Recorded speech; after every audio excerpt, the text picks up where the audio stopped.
안녕하세요, 여러분. 산림 측량학 및 GIS 수업을 진행하도록 하겠습니다.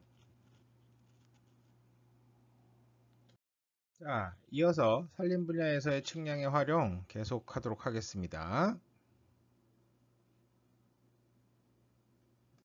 자, 이번 시간에는 원격 탐사 마무리하도록 하겠습니다. 굉장히 깊이 있는 내용은 아니지만 전반적으로 여러분들 필요한 내용들 이야기를 할 거고요. 그 다음에 좀 더 세밀한 부분들은 또 항공사진 측량 이야기할 때 더불어서 이야기를 해드리도록 하겠습니다. 자, 시작합니다. 자, 그래서 이제 이런 것들 활용을 하게 되는데요. 보통 이제 이런 것들은 대개 고해상도 위성 영상과 GIS 기술이 이제 결합이 돼서 활용이 됩니다. 그래서 위성 영상만 가지고 쓸 수 있는 게 아니고 GIS라는 대규모 데이터를 통합을 해서 활용하는 이런 이제 GIS 시스템하고 연결을 해서 우리가 이제 활용을 하게 되는 거죠. 그래서 보통 지금 보시면 이제 입체 위성 영상, 이제 뭐 싸 데이터라든가 이런 것들을 획득을 해서 우리가 이제 수치 고도 모델을 만들게 되죠. 이런 작업들을 이제 하는 것 되고요. 그 다음에 이제 일대 만 이상의 대축적 지도 제작이 가능합니다. 그러면 우리가 이제 소축적, 대축적 그러는데 소축적이라고 그러면 대한민국 사이즈로 점점 커지는 걸 얘기를 하는 거고요. 그 다음에 이제 대축적 지도라고 그러는 거는 정밀한 지도가 됩니다. 그래서 뭐 이제 1대 5천, 1대 3천, 뭐 1대 1000 이런 형태들 이야기를 하게 되겠죠. 그다음에 이제 항공사진을 편의 수정한 수치 정사 사진과의 차이가 거의 없는 것들을 여러분들이 이제 보시게 될 겁니다. 이렇게 해서 이제 위성 영상을 이용을 한 거랑 항공 영상을 이용을 해서 이렇게 정합을 해서 수치 자료들하고 GIS에서 활용해서 쓰는 형태들이 되겠습니다. 그래서 뭐 실제로 산림 관련해서 여러분들이 나중에 그 취업을 하시게 된다 그러면 이제 진로를 정하게 되게 되면 이제는 이제 산림 관련 설계를 한다라든가 이런 거 할 때 이렇게 형태로 많이 활용을 하게 돼요. 그래서 제가 이제 항공 사진하고 관련된 드론 영상하고 관련된 이제 부분 설명을 할 때 다시 한번 자세하게 말씀을 드리도록 하겠습니다. 자, 그다음에 이제 이런 수치 표고 모델하고 위성 영상을 결합을 해서 다양한 형태의 분석들이 가능하죠. 지금 보시는 영상 같은 경우는 서울이에요. 한강이 흘러가고 있고요.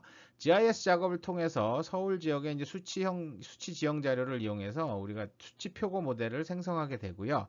그 위에 이제 좌표가 정의된 위성 영상을 오버랩을 해서 3D 형태의 지형 자료를 구축하게 되는 거죠. 그래서 뭐 지형 기복이라든가 다양한 형태로 우리가 이제 분석을 하는 활용을 할 수 있는 그런 형태들이 될 것 같습니다.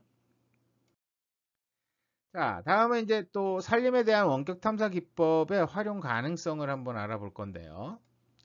우리가 이제 이거 원격 탐사가 되니까 그럼 어디다 써먹으면 좋겠냐? 광범위한 산림에다 쓰면 좋겠죠. 우리나라 같은 경우도 대한민국의 국토 면적의 약 한 60에서 65%가 산림인 전형적인 산림 국가라고 이야기를 하지만 뭐 그냥 기본적으로 얘기한다면 아마존 아니면 동남아시아, 인도네시아 같은 이런 열대 우림 지역 이런 데 조사할 때는 뭐 이 원격 탐사라는 게 굉장히 효과가 좋을 겁니다. 그래서 단시간 내에 광역 산림 정보를 수집해서 비용 측면에서 굉장히 효율적이 되겠죠. 일단 위성은 떠 있으니까요. 그다음에 주기적으로 반복적으로 우리가 정보 수집이 가능합니다. 그래서 동태 변화라든가 모니터링에 효과적입니다. 그래서 뭐 봄, 여름, 가을, 겨울이라든가 뭐 가능하다 그러면 뭐 이제 위성의 그 회전 주기에 따라 달라지겠지만 뭐 그거에 맞춰서 찍다 보면은 해류의 흐름이라든가 다양한 것들을 우리가 할 수가 있죠. 또 그 위성에 있는 다양한 센서들, 다파장대 관측에 의한 다양한 정보를 수집하다 보니까 산림 생태, 환경, 재해 현상 같은 거 규명하는 데도 활용을 하게 되고요. 이런 거 과학적 자료 분석 체계를 구축할 수도 있습니다. 그래서 일관성 있는 분석을 유지할 수 있게 되고요. 또 GIS와 연계하고요. 종합적으로 DB 구축 및 자료 분석 관리에 활용할 수도 있습니다. 또 우리가 뭐 대표적으로 해외 산림 자원 정보를 수집하는 데도 굉장히 도움이 되죠. 뭐 대표적인 사례를 하나 말씀을 드려보면요. 이제 과거에 있던 에피소드인데요. 이제 미소 냉전 시절이었을 때인데요. 그때도 우리가 그 미국에서 러시아에서 생산하는 밀을 사줬어요. 어떻게 보면 이제 그 뭐라 그럴까요? 당근이죠. 채찍이 아니라 당근인데요. 근데 밀이 생산될 이제 이미 생산이 다 돼서 넘어올 때 이제 하는 게 아니라 예산을 이제 맞춰놔야 되지 않습니까? 근데 이제 현장에 과거에는 현장 조사를 했어요. 그럼 이 사람들이 러시아 사람들이 이제 데리고 가서 현장을 데리고 가서 아주 미리 잘 자란 데만 보여줘요. 평야지대에서. 그러면 이제 미국 조사단은 보면서 밀을 이렇게 이제 한 포기를 이렇게 뽑아서 이렇게 이제 뭐 쭈르륵 훑어서 아 밀알이 몇 개니까 이제 뭐 이렇게 해서 전체 면적 얼마니까 어느 정도 생산될 테니까 얼마 줄게 계약하고서 가지고 나중에 보면 그만큼이 안 오는 거죠. 잘 못 자란 데는 안 보여주고 막 이런 상태가 되니까. 그래서 미국에서 이제 들고 나온 게 바로 이런 원격 탐사가 됩니다.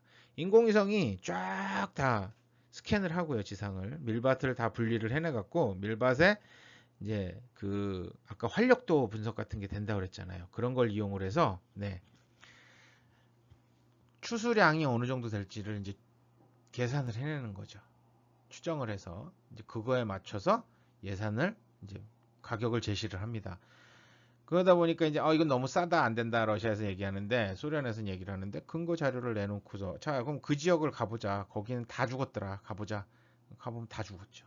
네, 그래서 이거 안 되겠다. 네, 바로 이제 그런 형태들이 되는 겁니다. 또 우리가 해외 살림 같은 경우 나갈 때 어때요? 인도네시아라든가 뭐 아마존이라든가 뭐 다양한 지역에 남미 쪽도 이제 많이 진출을 하고 있는데요. 이런 곳에 진출하는데 현장에 가서 조사를 한다 그런 건 표준지 조사밖에 안 되는 거죠. 어느 정도의 나무가 있는지 알 수가 없어요. 근데 국가와 보통 뭐 50년, 100년 이렇게 계약, 꽤 장기로 계약을 하는 거죠. 벌채를 하고 벌채 지역에 다시 나무를 심어서 가꾸는 이런 형태까지도 이제 진행을 하다 보니까 네, 이게 수익하고 바로 직결되는 겁니다. 그래서 이제 가능하다 그러면 이제 비행기를 타고 과거에는 이렇게 한 바퀴 돌아보는 형태들이 되기도 했는데요. 요즘 같은 경우는 그냥 그 뭐라 그럴까요? 위성 영상을 이용을 해서 네, 계략, 인목 축척이라든가 산림의 면적이라든가 이런 것들을 계산을 해서 네, 어느 정도의 인목 축척, 수확을 할 수 있는지를 계산을 해낼 수가 있겠죠. 협상에 굉장히 유리한 고지를 차지할 수 있다라고 볼 수가 있겠습니다.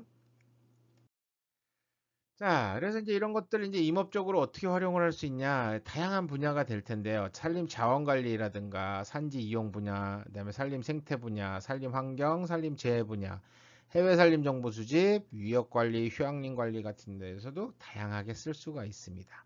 항공사진 분야에서도 또 똑같은 이야기들을 한번 언급을 해야 돼서요. 네, 여기서는 그냥 간단하게 뭐 산림 자원 관리 및 산지 이용 분야, 임상 구분 산림 축적 및 바이오매스량 조사라든가 이용 형태 아까 뭐 봤잖아요. 물, 산림, 농경지 이런 것들 다 구분되니까 골프장도 분리해낼 수 있고요. 산림 자원 변화 탐지 모니터링도 됩니다. 생태 분야에서는 식생 분리도 가능하고요. 그다음에 환경 및 산림 재해 분야에서는 병해충 피해 지역 탐지라든가 산불 피해 지역 탐지 및 모니터링, 산림 황폐지 파악 같은 것도 가능하게 되겠죠. 그래서 실제로 한번 보면요. 자, 참나무 분포 지역을 파악하는 형태입니다. 그래서 여러분들이 이제 영상을 컬러를 합성 방법을 바꾼 거죠. 아까 얘기했던 뭐 7개의 밴드를 다양한 형태로 바꾼다든가 뭐 이건 이제 렌셋일 경우고요. 지금도 렌셋 TM 영상입니다. 자 보시면은 짙은 녹색이 소나무림이고요. 연두색이 화렵수림이고요. 붉은색은 참나무림으로 구분을 할 수가 있는 이런 지역 되겠습니다. 그래서 이제 이런 반사되는 분광 특성들을 이용을 해서 우리가 이제 이렇게 구분해내는 방법들이 있겠습니다. 자, 다음에 이제 산지 개발 실태 파악 같은 형태예요. 그래서 지금 보시면은 이것도 뭐 거의 섀도우 컬러 형태가 될 것 같은데요. 산림이 노랗게 나타나죠. 그다음에 개발지 같은 경우가 네, 독특한 형태로 나타나서 우리가 이제 골프장 같은 거 찾아낸다라든가 뭐 도시 지역을 찾아낸다라든가 이런 것들이 굉장히 유용하게 쓸 수가 있을 것 같습니다. 자, 토지 이용 변화 같은 경우도 우리가 활용이 가능하죠. 서울 영상이에요. 그죠? 네, 여의도가 있고요. 한강이 흘러가고 있습니다. 그래서 좌측, 제일 좌측이 1972년도 거고요. 가운데가 88년도 올림픽 때네요. 그 다음에 98년도, 그러니까 10년씩 거의 뭐 이렇게 떨어졌다고 보시면 될 건데요. 어때요? 도시가 확장되어 가는 것들이 충분히 보이죠. 과거에는 강북 지역이 굉장히 발달을 했었어요. 그죠? 그 다음에 이제 강남 지역으로 확대가 되고요. 그 다음에 이제 서쪽 하고요. 그죠? 서쪽, 이쪽하고 그다음에 이런 이제 외곽 지역들이 점점 이제 분포가 커지는 것들을 볼 수가 있습니다. 그죠? 네, 이렇게 이제 토지 이용 변화라는 것도 면적을 우리가 이제 계산해낼 수가 있기 때문에 어떻게 변하고 있는지 이런 것들도 분석이 가능하게 됩니다.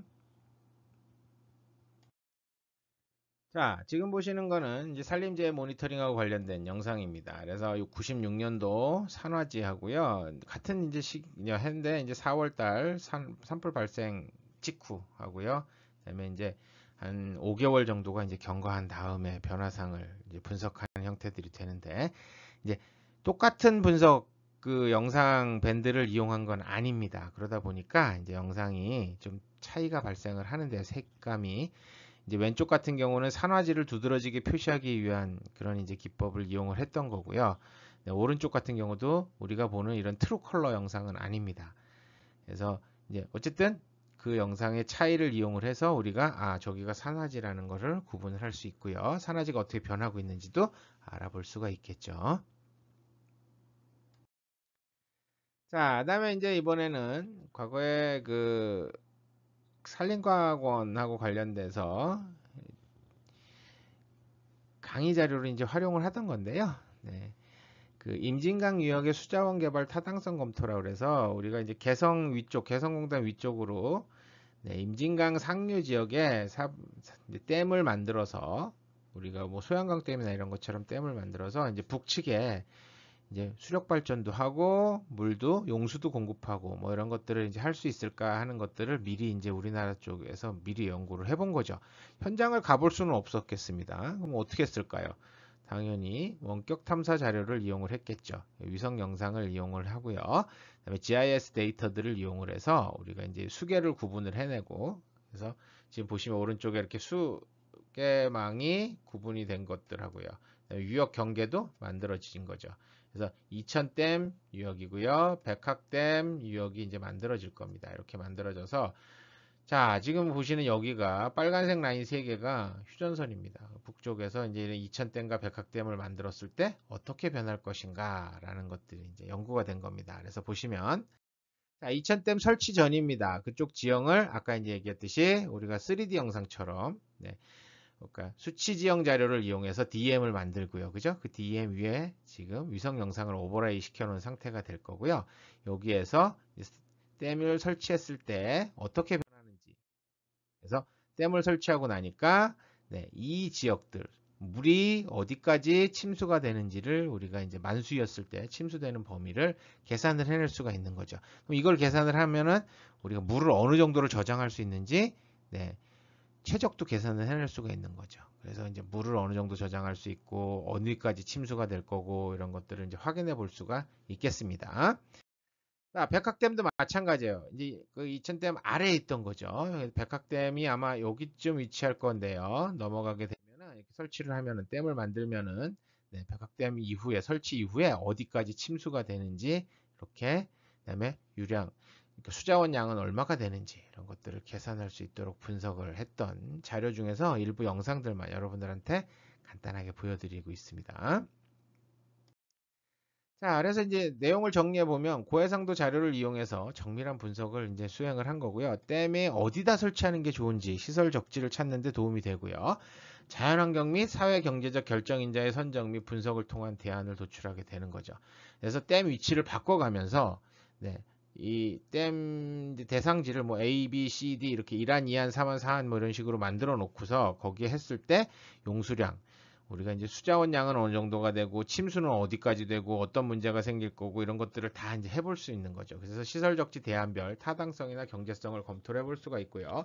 또 댐 건설 후에 수문 환경 변화를 시뮬레이션 해볼 수가 있는 거죠. 홍수 피해 지역 예측 및 피해 감소 방안 같은 것도 모색해 볼 수가 있고요.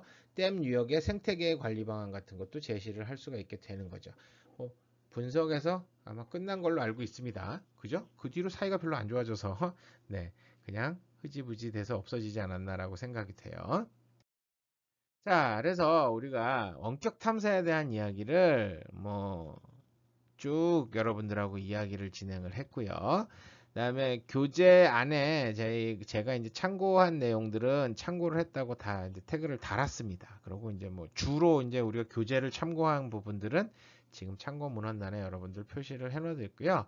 그다음에 여러분들 알고 계시는 것처럼 권태호님 외에 쓰신 산림측량 학문사에서 나왔어요. 이게 주교재입니다. 여러분들 이 주교재는 아마 산림 쪽에서 계속 공부를 하고 일을 하신다 그러면 하나쯤은 가지고 계셔도 나쁘진 않을 거라고 생각이 돼요. 그래서 가급적이면 하나 구해서 가지고 계시는 게 나쁘지 않을까라고 생각합니다. 자, 수고 많으셨습니다.